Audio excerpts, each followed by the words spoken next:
Welcome to QX Classroom. Today, let us have a small case study on Labuan non-trading business activity.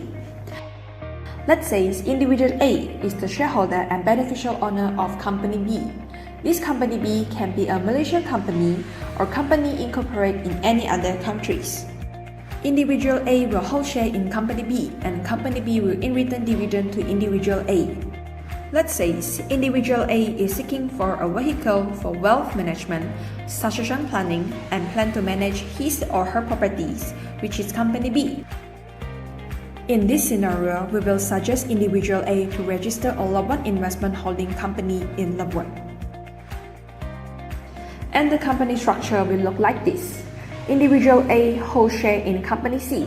In this case study, company C will be a Labuan investment holding company. This company will hold share in company B. As mentioned earlier, company B will be a Malaysian company or company incorporated in any other countries.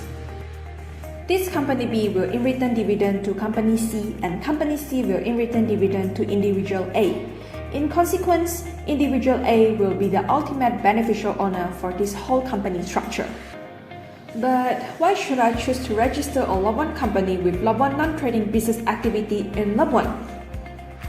This is because there is no stamp duty subjected in company C for the change of ownership. Other than that, a Labuan non-trading business activity is fully exempted from the corporate tax, and service tax is not applicable in this jurisdiction.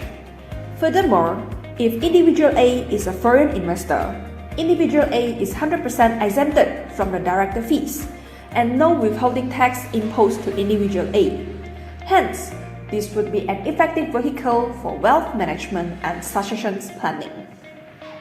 Alright, I think today's class has come into an end. Shall you have any questions or queries? Please do not hesitate and feel free to contact us. See you in the next class and bye-bye.